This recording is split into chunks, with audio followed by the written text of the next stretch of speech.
আজকের ভিডিওতে আমরা এসআইআর বা বিএলও ফর্ম নিয়ে আলোচনা করব, যাতে আমরা খুব সহজে কোনো ভুল না করে কিভাবে এই ফর্মটি ফিল আপ করবো, সেটা বিবাহিত মহিলা হোক আর বিয়ে না হওয়া হোক আর বা যাই হোক না কেন। তো পুরো ডিটেলস আমরা এই ভিডিওতে জানব। প্রথমত এই ফর্মটি ফিল আপ করতে আপনার কাছে রাখবেন আধার কার্ড, আপনার বর্তমানে যে ফোন নাম্বারটি চালু আছে সেটি, এবং 2002 সালের লিস্ট এবং আপনার ভোটার আইডি, এই সব কিছু আপনি আপনার কাছে রেখে দেবেন। আর এখানে কোনো কিছু কারেকশন করতে যাবেন না।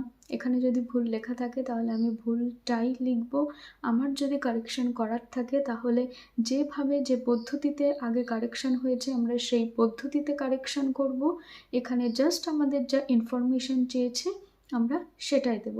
আর একটা কথা বলি, যেমন অনেকের আছে বাবা মা মৃত, ঠিক আছে, তার আগে একটু লেট লিখে দেবেন, যে যিনি মৃত লেট লিখে তার নামটা দিয়ে দেবেন, এবং তার নিচে আপনি এপিক নাম্বার নাও দিতে পারেন, কোনো অসুবিধা নেই, ফাঁকা রাখাটাই ভালো।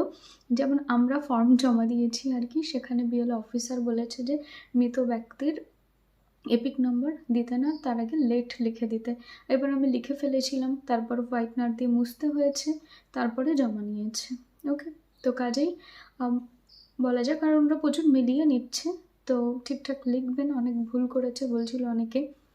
তো প্রথমে দেখুন জন্ম তারিখ আছে, যেটা আপনার ভোটার আইডি নেবেন, সেখানে দেখবেন জন্ম তারিখ দেওয়া আছে, ঠিক আছে। কিংবা অনেকের আছে 61 বছর বয়স, 25 বছর বয়স, এরকম লেখা আছে। তো আপনি আপনার আধার কার্ডটা নিয়ে ওখানে দেখুন বয়সটা দেওয়া আছে, তো সেখানে বয়সটা লিখে নিন। আর নেক্সট টাইম অন্য প্রসেসে ভোটার কার্ডটা চেঞ্জ করে নেবেন, নিজের ডেট অফ বার্থ ওখানে বসিয়ে নেবেন। তারপরে দেখুন আধার নম্বর, আপনার আধার কার্ডটি নিন, সেখানে দেখুন আধার নম্বর আছে, সেটা লিখে নিন আর ভালো করে মিলিয়ে লিখবেন। মোবাইল নাম্বার আপনার যেটা আছে সেটা দিয়ে দেবেন, ইংলিশে লিখবেন। ওকে, এবার বলছে পিতা বা অভিভাবকের নাম, সেখানে আপনি আপনার পিতার নাম লিখবেন। এবার অনেক আছে বয়স্ক লোক, তাদের অনেক বয়স কিন্তু তাদের পিতার নাম স্পেলিং জানে না, কিন্তু জানে। এবার আপনি অনেকে আছে না, অনেক স্পেলিং লেখে, যেমন মণ্ডল MO দেয়, কেউ MA দেয়, ঠিক আছে। অনেকে আমি দেখেছি অনেকে স্পেলিং দেয়, যেমন যদি পাল টাইটেল হয় কেউ দেয় POL, কেউ দেয় PAUL, বা বিভিন্ন লোকে বিভিন্ন রকম PAL দেয়, এরকম। তো নামের স্পেলিংও ওরকম। তো যদি না জানা থাকে গুগলে সেটাকে বাংলাতে লিখুন, আর তার পাশে লিখে দিন যে ইংলিশে উচ্চারণ দিন, দেখবেন ওটা দিয়ে দেবে, লিখে দেবেন, ঠিক আছে। তারপরে পিতা বা অভিভাবকের এপিক নাম্বার, তিনি যদি অনেক দিন আগে মারা গেছে তাহলে সেটা দেওয়ার কোনো প্রয়োজন নেই। তারপরে আসছে মায়ের নাম, জানা থাকলে সেমভাবে লিখে দেবেন মায়ের নাম। আর যারা ইয়াং আমাদের মতো তাদের তো জানা, কোনো সমস্যা হবে না লিখে দিতে। ওকে, স্পেলিং না জানা থাকলে দেখবেন তাদের ভোটার আইডি নেবেন, সেখানে স্পেলিং লেখা আছে। স্বামী থাকলে তার নাম দিয়ে দেবেন, এবং আপনার যদি স্ত্রী থাকে তার নাম দিয়ে দেবেন, যেটা ভোটার কার্ডে লেখা আছে, এবং তার এপিক নাম্বারটি দিয়ে দেবেন। এবং যাদের নেই তাদের কিছু দেওয়ার কোনো প্রয়োজনই নেই, ফাঁকা রেখে দেবেন। তারপরে এবার আসছে যে সর্বশেষ SIR নির্বাচক তালিকায় থাকা নির্বাচকের বিবরণ, মানে 2002 সালে যাদের নাম আছে এটা তাদের জন্য। এই যে এটা 2002 সালে যাদের নাম আছে, প্রথম হচ্ছে নির্বাচকের নাম। আপনার যে নাম, ধরুন আপনার নাম নীরেন্দ্রনাথ চক্রবর্তী, কিন্তু 2002 সালের লিস্টে নীরেন্দ্র এসছে, তাহলে আমরা সেখানে নীরেন্দ্র লিখব, নীরেন্দ্রনাথ লিখব না। ওকে, 2002 সালের লিস্টে আমরা জাস্ট এখানে কপি করব। ওকে, তারপরে এপিক নাম্বার দেখবেন পাশে দেওয়া আছে, কিন্তু অনেকের ফাঁকা দেওয়া আছে, তো আপনি ফাঁকা রেখে দেবেন, কোনো সমস্যা নেই। তারপর আত্মীয়ের নাম, আপনার ওই 2002 সালের লিস্টে যিনি আত্মীয় হিসাবে দেওয়া রয়েছে আমরা তার নামটাই লিখে দেব ইংলিশে। আত্মীয়ের সাথে সম্পর্ক দেখবেন নামের আগে, আত্মীয়ের নামের আগে সম্পর্কটা দেওয়া আছে, যদি ফাদার হাজব্যান্ড মানে বাবা পিতা মা দেওয়া থাকে তাহলে সেটা দিয়ে দেবেন। জেলা, আপনি যে জেলায় বাস করেন সেই জেলার নাম দিয়ে দেবেন।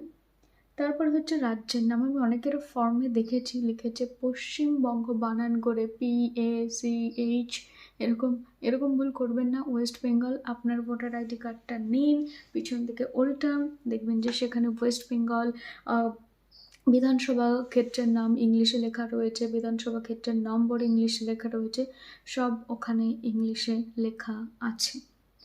তো রাজ্যের নাম দিয়ে দেবেন ওয়েস্ট বেঙ্গল। তারপরে বিধানসভা ক্ষেত্রের নাম্বার নাম যেটা 2002 সালের লিস্টে নেবেন, একদম ঠিক ওপরে দেখবেন লেখা রয়েছে বিধানসভা ক্ষেত্রের নাম। এবার বাংলাতে লেখা রয়েছে, ইংলিশ না জানা থাকলে আপনার ভোটার আইডি কার্ডটা নিন, পিছন দিকে উল্টান, দেখবেন ইংলিশে লেখা আছে। তারপরে বিধানসভা ক্ষেত্রের নম্বর, ওই তো বিধানসভা ক্ষেত্রের নামের আগেই নম্বরটা দেওয়া আছে, তার আগে জাস্ট 0 দিয়ে দেবেন। কারোর আছে 70, 74, 75, তার আগে 0 দিয়ে দেবেন। অংশ নম্বর 2002 সালের লিস্টটা নেবেন, একদম ওপরে কোণার দিকে দেখবেন অংশ নম্বরটি দেয়া আছে, সেটা দেখে দেখে লিখে দেবেন ইংলিশে। ক্রমিক সংখ্যা, আপনার নাম 2002 সালের যে আগে যে সংখ্যাগুলো দেওয়া রয়েছে, ক্রমিক সংখ্যা পরপর যে নামটা দেওয়া রয়েছে সংখ্যা, সেটা লিখে দেবেন, বারবার মিলিয়ে নেবেন। তারপরে এখানে বলছে যে আত্মীয়ের বিবরণ, যার নাম পূর্ববর্তী কলামে সর্বশেষ SIRA দেয়া আছে। মানে বলছে যে ধরো আমার তো 2002 সালের লিস্টে নাম নেই, তো আমি আমার বাবার ইনফরমেশন এখানে দেব, এবং এখানে সেটাই দেব যেটা 2002 সালের লিস্টে আছে। নিজের থেকে কিছু বানাবো না, নাম ভুল থাকলে বাবার ভুলই দেবো। ওকে, এবার ধরুন বিবাহিত মহিলা, কিন্তু 2002 সালের লিস্টে নাম নেই, তো তিনি তার বাপের বাড়ি, মানে শ্বশুর বাড়ির না, বাপের বাড়ির ইনফরমেশন দিতে হবে। মা হোক, বাবা হোক, ঠাকুমা, ঠাকুরদাদা, কাকা, কাকিমা, যারই আছে না কেন তার ইনফরমেশন দিলেই ব্যাস ঠিক আছে।